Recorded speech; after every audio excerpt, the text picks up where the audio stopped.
سخت تحدید ان لوگوں کے لیے جو نماز چھوڑتے ہیں، جو نماز چھوڑتے ہیں لیکن جماعت سے نہیں پڑھتے، ان کے بارے میں یہ تحدید ہے۔ تارک الجماعت ملعون، فرمایا کہ جو جماعت کو ترک کرتا ہے وہ لعنتی ہے، تو جو نماز ہی نہیں پڑھتا ہے تو اس کی کیفیت کیا ہوگی؟ تو ترک صلاۃ سخت جرم ہے۔ قیامت کے دن کچھ لوگ جہنم کی طرف دھکیلے جا رہے ہیں۔ اللہ تعالیٰ قرآن مجید میں فرماتا ہے، ان سے کچھ لوگ پوچھیں گے ما سلککم فی سقر، تم جہنم میں کیوں جا رہے ہو؟ تو وہ جواباً کیا کہیں گے؟ لم نکو من المصلین، ہم نماز نہیں پڑھا کرتے تھے۔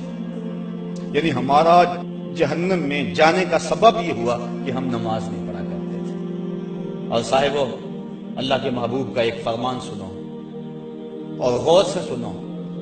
حضور فرماتے ہیں کہ جو بے نماز ہے کل قیامت میں اس کو جس صف میں دشمنان خدا فرعون، حامان، قارون کھڑے ہوں گے، بے نمازی کو صف میں کھڑا کر دیا جائے گا۔ کیا ہم میں سے کوئی گوارا کرتا ہے کہ دشمنان خدا کی صف میں کھڑے کر دیے جائیں؟ اگر نہیں گوارا کرتے تو عزم کریں کہ آج کے بعد نماز نہیں چھوڑیں گے۔ صرف رمضان میں فرض نہیں ہے، رمضان المبارک کے علاوہ بھی نماز فرض ہے۔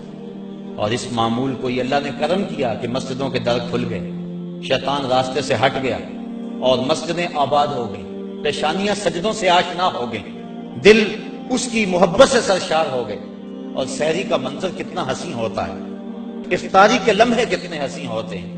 اور کبھی غور کرنا، جب ہم یہاں درس سے فارغ ہوتے ہیں تو باہر کا ذرا منظر اس وقت دیکھنا، ایسا لگتا ہے اس طرح رحمت ربی اتر رہی ہے۔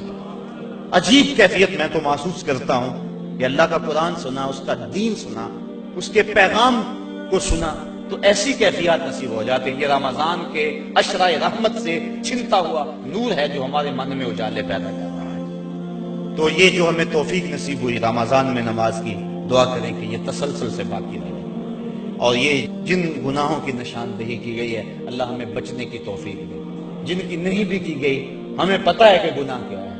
حضور نے فرمایا کہ جو تیرے سینے میں کھٹ کے اور تو لوگوں کے اس پر مطلع ہونے سے ڈرے وہ گناہ ہے۔ ما حاک فی صدرک، تو ہمیں پتہ ہے گناہ کیا ہے اور نیکی کیا ہے۔ ہمیں اپنی زندگی کو ایک خوبصورت نظم دینا چاہیے اور زندگی کو نیکیوں کا حسن دینا چاہیے۔ اللہ مجھے آپ کو اپنی رحمت اور کرم نوازیوں کا حصار عطا فرمائے۔